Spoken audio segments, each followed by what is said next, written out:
Pemirsa, tragedi longsornya gunungan sampah di TPA Lewi Gajah, Bandung, Jawa Barat menjadi tonggak sejarah lahirnya Hari Peduli Sampah Nasional yang jatuh setiap tanggal 21 Februari. Di momen peringatan ke-19 HPSN pada tahun 2024, KLHK mengajak seluruh lapisan masyarakat untuk ikut serta dalam memilah dan mengolah sampah dengan ramah lingkungan.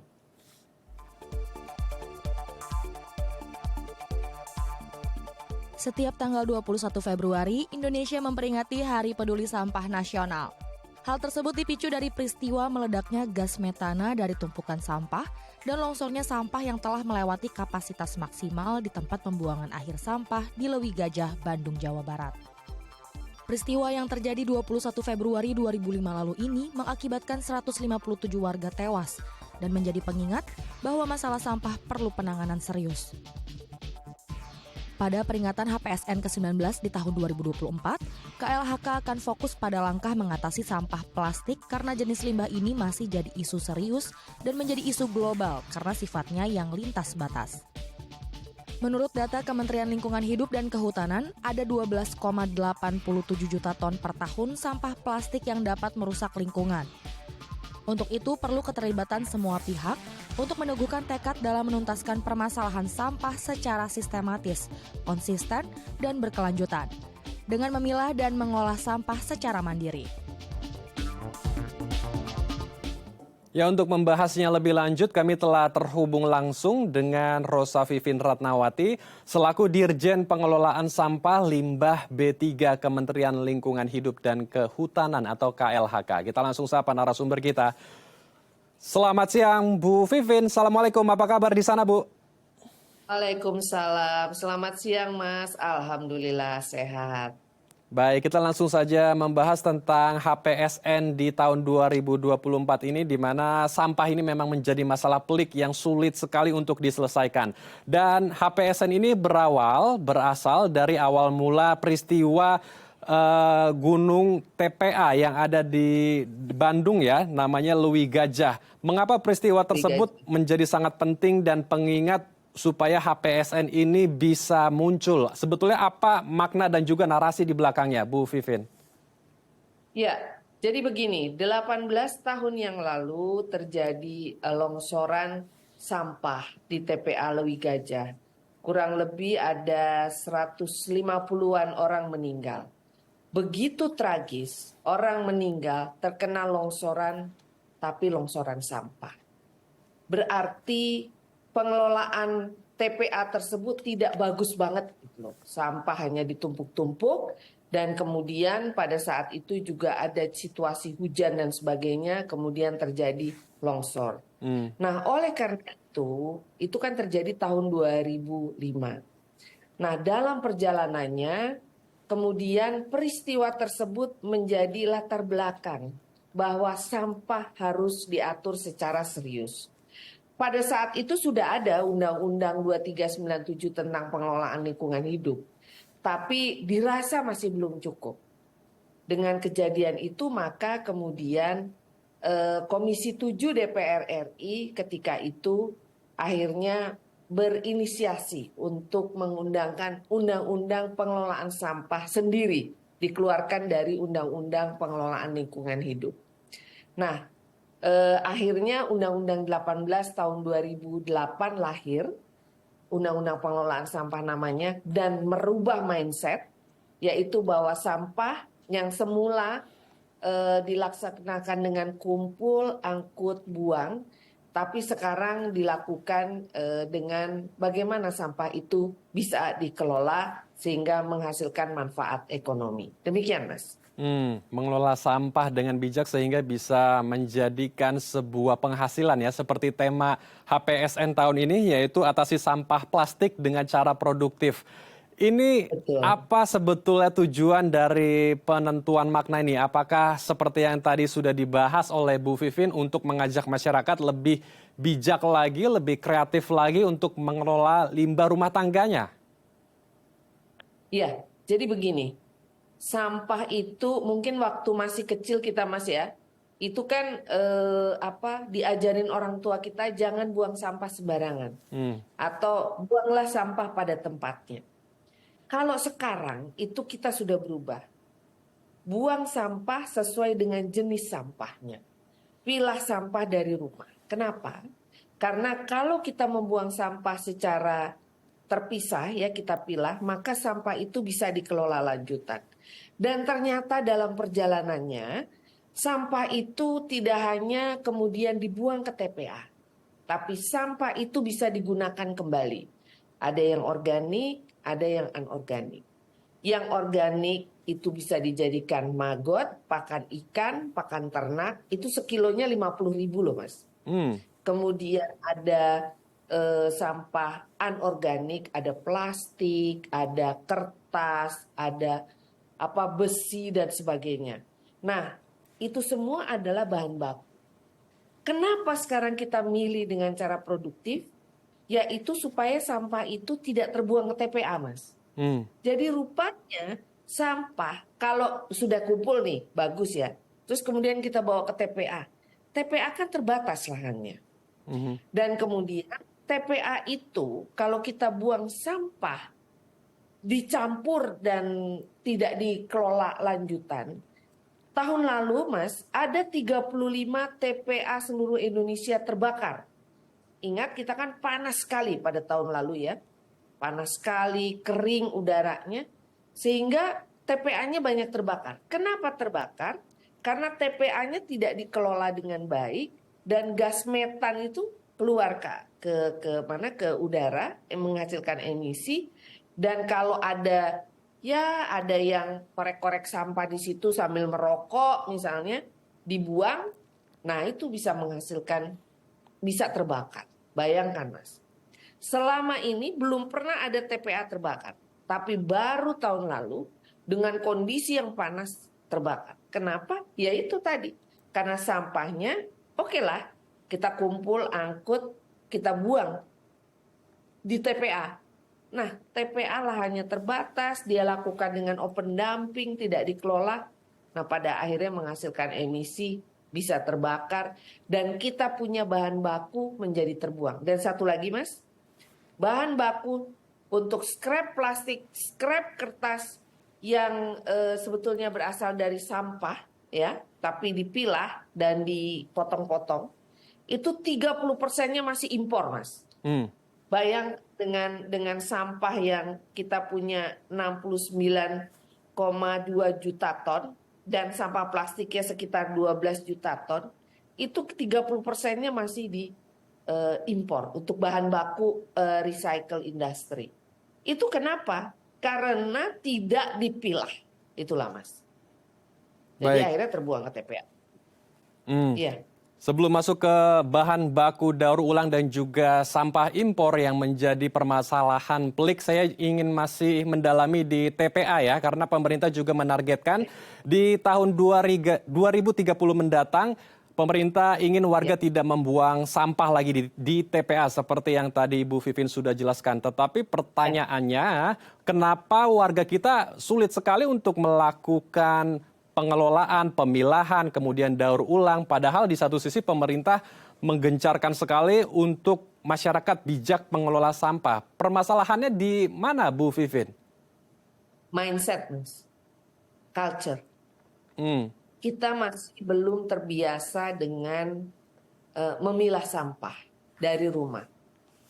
Jadi ada beberapa daerah yang sudah bagus sekali. Saya bisa kasih contoh Depok sebetulnya. Depok itu pemerintah kota Depoknya membagikan ember, ya, ember untuk menaruh sampah organik. Jadi sampah makanan atau sampah kupasan buah, sayur itu ditaruh di situ dan nanti akan dijadikan kompos. Tapi memang ya Mas, kalau saya lihat ya budaya untuk memilah itu nggak mudah. Ada teman-teman saya yang kemudian yang cowok-cowok nih, ini gara-gara lo nih gitu ya, ribut-ribut soal pilah sampah, istriku jadi ribet banget kalau di rumah untuk milah. Itu contoh. Itu kan berarti mindset kan Mas? Mindset bahwa kenapa sih?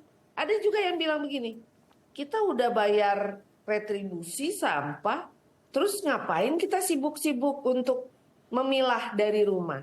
Padahal nanti dicampur lagi. Nah, ini yang juga jadi persoalan. Nah, jadi memang ketika kita melakukan kegiatan, Mas, itu semua pasti kita akan menghasilkan sampah. Hmm. Mas yang ada di studio ini, pasti kan abis ini makan ya, minum, kemudian ada snack, ada plastiknya. Itu semua hasilnya sampah kan, Mas? Ada kertas, nulis, itu kan semuanya sampah kan? Nah, sekarang gimana caranya mindset kita untuk mengurangi sampah misalnya?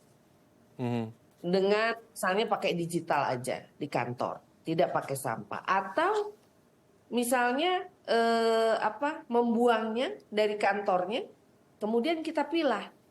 Nah, persoalannya adalah memang ketika sesudah dipilah, mau dibawa kemana? Itu yang jadi persoalan. Pertanyaan banyak ke sana. Nah, sekarang kita itu kan banyak membangun bank sampah namanya. Untuk kemudian yang kita pilah, kita bawa ke situ. Atau startup, Mas. Sekarang udah kurang lebih ada 200 sociopreneur atau startup yang bekerja untuk mengumpulkan sampah. Bahkan untuk yang itu, Mas, botol-botol kemasan untuk skincare, kecantikan, itu bisa diambil itu. Karena jangan dibuang ke TPA, karena itu bisa didaur ulang. Itu dari yang kecil-kecil kayak saya ibu-ibu nih, yang suka pakai skincare gitu ya. Nah itu bisa dikumpul, Mas. Bahkan ada, kita tahu ada satu perusahaan kecantikan yang dia kalau dikumpul nanti dapat poin, dapat berapa, terus nanti dapat gratis body lotion atau apa gitu. Nah itu sebetulnya sebagai bagian dari gimana caranya sampah supaya tidak terbuang ke TPA. Baik. Tapi bisa dipakai. Begitu, Mas. Jadi mengubah mindset ya yang menjadi PR besar untuk pemerintah dan kita semua tentunya. Tadi saya juga menangkap poin terakhir yaitu untuk membahas atau mengubah warga agar bisa bijak mengelola sampah. Tidak hanya warga tetapi produsennya ini juga menjadi kunci penting ya, yaitu pelaku usaha. Pertanyaannya bagaimana agar pelaku usaha juga bisa melakukan upaya yang sama untuk mengurangi sampah di produk-produknya, Bu Vivin. Tapi ditahan, Bu, kita akan bahas usai jeda ya, Bu. Baik, pemirsa, jangan kemana-mana karena kami akan kembali sesaat lagi.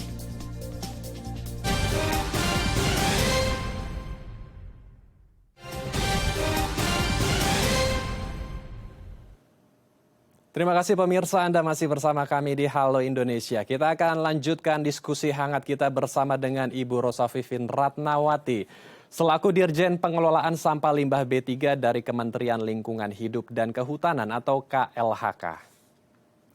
Bu Vivin melanjutkan pertanyaan saya di segmen sebelumnya. Untuk mengatasi permasalahan sampah dari hulu ke hilir tentu bukan hanya mengedukasi, mengajak warga agar lebih bisa responsif lagi, bijak mengelola sampah. Tentu ada produsen di hulunya yang harus juga diedukasi dan diajak untuk bijak mengelola sampah. Katakanlah para pelaku usaha ya. Nah, dari pemerintah sendiri, apa sebetulnya roadmap agar seluruh lapisan masyarakat bisa serentak melakukan bijak mengelola sampah? Dan apa pula roadmap untuk bahan baku daur ulang dari KLHK, Bu Vivin? Baik, sebelumnya ilustrasinya adalah ketika kita bicara kelola sampah, bicara hulu hilir. Satu. Kedua, ketika kita bicara hulu, ada dua stakeholders ya. Satu individu, kita-kita ini, ya, memilah, kemudian mengelola. Tapi ada satu lagi yang harus diingat, yaitu produsen. Produsen itulah yang menghasilkan barang-barang. 3 jenis produsen kalau di kelola sampah: manufaktur, retail, food beverages. Semua menggunakan kemasan dan menghasilkan produk yang kemasannya kalau nggak dipakai jadi sampah. Nah, oleh karena itu, di bawah Peraturan Menteri LHK nomor 75 tahun 2019, perusahaan atau produsen itu diwajibkan untuk menyusun roadmap 10 tahun. Pertama, bagaimana mereka meredesain kemasan sehingga kemasan itu lebih minim sampah dan kemasannya bisa didaur ulang. Yang kedua adalah bagaimana menarik kembali kemasan itu. Jadi misalnya air mineral, kemudian dihasilkan botolnya sampah. Nah, caranya menarik kembali gimana? Nah, memang di Indonesia sekarang kami menggerakkan produsen itu untuk pertama membuat roadmap. Yang kedua, sudah ada kurang lebih 18 yang mengimplementasikan. Caranya adalah begini, Mas. Mereka yang pertama meredesain kemasan. Ada perusahaan-perusahaan yang belum 100% dia meredesain kemasannya, tapi mungkin baru 10% dari produknya itu di desain less waste ya. Nah, kemudian yang kedua, mereka kerjasama dengan startup ataupun dengan bank sampah untuk menjadi off taker. Bank sampah itu kan nggak akan hidup, Mas, kalau dia tidak ada off taker. Tidak ada yang membeli sampahnya yang ada di bank sampah. Nah, kami KLHK itu mendorong supaya produsen itu ayo bantu bank sampah. Nah, di situ dia akan membantu untuk menarik kemasannya. Misalnya, saya ambil contoh di Labuan Bajo. Ada perusahaan yang membantu bank sampah di sana untuk menarik kemasan botol-botol plastik mineral misalnya. Untuk kemudian nanti dikelola lagi, dipakai lagi sebagai produknya dia, sebagai pembungkus atau wadahnya produknya dia. Dan ada banyak lagi. Tapi jujur Mas, memang kembali lagi mindset. Tidak hanya kita yang individu, tapi juga produsen melihat bahwa mudah aja lah gitu, pakai plastik sachet atau apa dan kemudian itu bukan urusanku gitu. Nah, oleh karena itu memang dalam hal ini ada yang namanya extended producer responsibility dan itu dimandatkan di dalam Undang-Undang Pengelolaan Sampah. Yaitu ada tanggung jawab lebih dari produsen ketika dia menghasilkan produk, kemasannya pun dia harus bertanggung jawab untuk ditarik kembali. Nah, ini sekarang ada kurang lebih 100-an perusahaan yang membuat roadmap, Mas. Tapi yang implementasi baru 18. Nah, kami bekerja sama dengan asosiasi seperti Kadin, asosiasi makanan minuman gitu ya, untuk untuk kita bisa bekerja sama mensosialisasikan ini dan membuat mudah supaya produsen itu menjadi tertarik. Demikian, Mas. Baik. Terakhir, Bu Vivin, singkat saja di HPSN tahun 2024, apa aksi dari KLHK yang akan dilakukan dan apa harapannya, Bu Vivin? Ya, kali ini kita mengambil tema atasi sampah plastik dengan cara produktif karena memang di fora internasional pun sekarang sedang dilakukan negosiasi untuk menghasilkan konvensi plastic pollution. Kita sama-sama secara global menyadari bahwa sampah plastik itu menjadi sumber pencemar yang berbahaya. Bisa lintas samudra, bisa lintas negara dan sebagainya.